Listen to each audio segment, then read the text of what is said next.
waaqattis amantittis hin oofina uummanni kun dhume boru seenan irraa isin gaafata wanni har'a dhoksaadhaan dalagame boru hin mul'ata gandattis hin oofinaan dhaamsa kiyya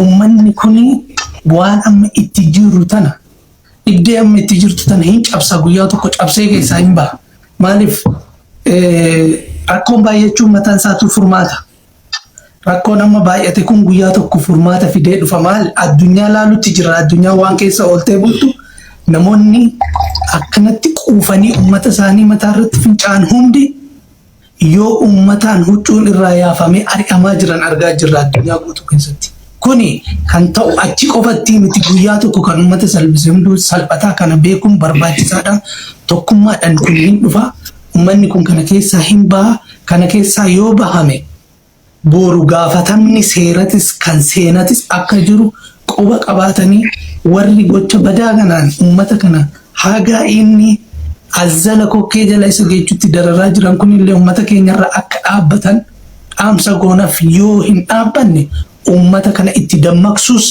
ho'isus ummata kana yaammanneetoo waan kana cabsus itti fufnanutisi dalagaan keenyas addaan hin citu sagalee ni taana hundi keenya waadaa galle galmaanni keenya an akka dhuunfaa kootiititti way anaa dur jette jaartin humna dhaba kooti malee ummata kana guyyaarraa silaan hojii haarawaan dhufeetu isaan simadhee sagalee ta'ee karaa qajeelchonatti tola.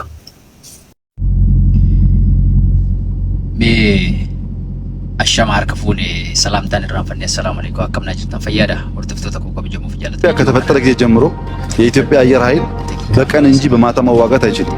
ከመሸ በኋላ አውሮፕላን አይነሳም። የኢትዮጵያ ኤር ፎርስ ከመሸ በኋላ ሄሊኮፕተር ማብረር አይችልም። ሌላ አውሮፕላን ማብረር አይችልም።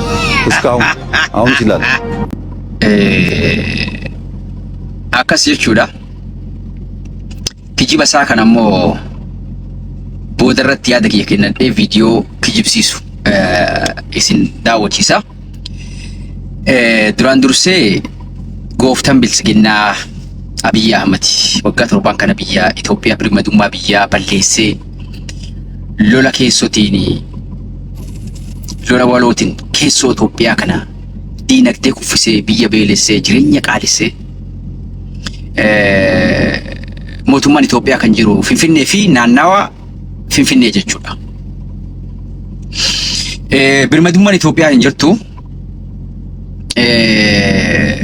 Itoophiyaa takka mootummoonni biyyi yookaan ammoo biyyi ollaa takka birmadummaa biyyaa cabsee daangaa Itoophiyaa hin seenin lolaan hin seenin laaffinaa fi tuffii bulchiinsa biltiginaa irraa kan qaban yeroo meeqaa daangaa Suudaan waraana Itoophiyaatii fi daangaa Itoophiyaa seentee yeroo adda addaatti lola irratti banuun ni yaadatama jechuudha. Deengattumallee yeroo lama bilisiginnaan dhoositi malee yeroo lama xayyaaran drooniidhaan dhooftee jechuudha. Daangaa seentee jirti.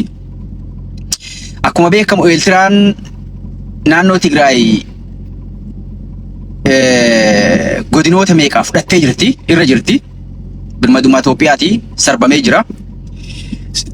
Waan nama qaanfachiise Jabuutiin diqqittiin dirooniidhaan yeroo lama Afar dhooytee ummata miskiinaa daaraa gooti jechuudha. Ummata miskiinaa daaraa gooti. Hagas takka tuffatamne jechuudha. Keenya waraana bilisummaa Oromoo dhoof na gargaar jedheeni birmadummaa Itoophiyaa cabsiisee dhoofsise jechuudha. Keenya guuse yaammatee lola keessatti biyyoota ollarraa waraana kadhatee Eertiraa fi Soomaaliyaa kanaan uummata Tigraay dhabamsiisuu lola hin taanetti ilmaan hiyyeessaa ibiddatti oofee fixuu ni yaadatama jechuudha. Waa hedduu kaasuu danda'e jechuudha si gala.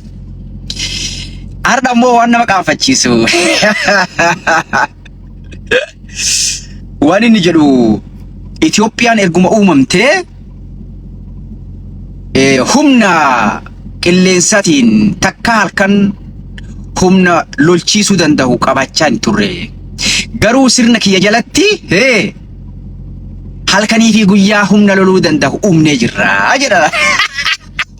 Lolli bar humni inni loluuni diinni inni loluun ummatuma isaa fixu diroonii roobsu lola keessatti uume wal ficcisiisu malee daangaalee Itoophiyaa kan birmadummaan isaa cabxee biyyoota ollaatiin lolli irratti deemu takka kabachiisee hin beeku lolee hin beeku.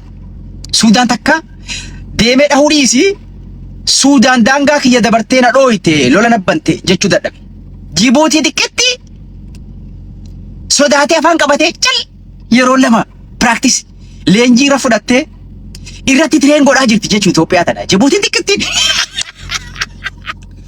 Inni ammoo Finfinnee naannoo isee waraananiif marsee ummatoota Itoophiyaa fidaa miskiinota ilmaan hiyyeessaa ibiddatti oofee wal ficcisiisaa diinagdee burkuteessee dippiloomaasii kuffisee birmadummaa biyyaa cabsee balleessee har'a immoo humna qilleensaa halkanii fi guyyaa loluu danda'u uumne jirra. Eenyuun lolaa jirtani?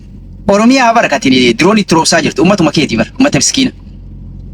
Tigraay bar naannoo Amaaratii bar. Mee biyyoota ollaa kan birmadummaa Itoophiyaa seenee dhahaa jiru kana takka dhahiitii nutti agarsiisime. Tarkaanfii irra fudhadhume.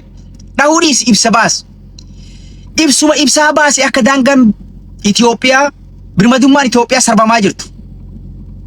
Sararuma lamaan takka baasime. Baasuu hin danda'u gaa. Humna loluu ni qabu. Humna loluu ni qabu gaa. Humna loluu ni qabu. Goolama jechuudha. Viidiyoo duraa jecha isaa kijiba saaxilchu.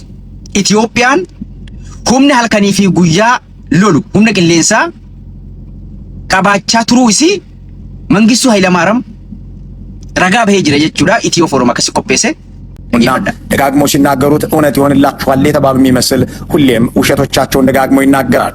አየር ኃይል በደርግ ዘመንም በቀዳማዊ ኃይለ ሥላሴም ጊዜ በኢህአዴግም ወቅት በምሽት መዋጋት አይችልም ነበር፣ እኛ መሪ ስንሆን ግን የሚሳነን የለምና ሁሉንም የሚቻል አደረግነው እያሉ ይደመጣሉ።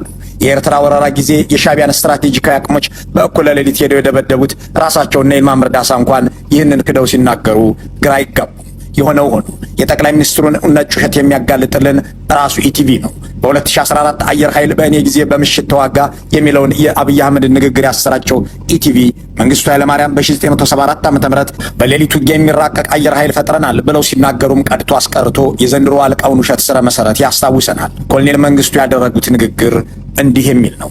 የምታደንቁትና የምትወዱት የአየር ኃይላችሁ ቀድሞ ከነበረው አቋም በከፍተኛ ደረጃ ተሻሽሎ የተዋጊና ቦምብ ጣይ አውሮፕላኖች አይነትና ብዛት ጨምሮ በጦር ኃይላችን ታሪክ ውስጥ ለመጀመሪያ ጊዜ በሚሳኤል ወርዋሪ ሄሊኮፕተሮች ተጠናክሮ በቀን ብርሃን ብቻ ሳይሆን በሌሊት ውጊያ ስልት ተዳቅቆ ከእናንተ ራስ በላይ በመሰለፍ የጠላቶቻችሁን ክምችትና ድርጅት ማውደም ከጀመረ ሰንብቷል።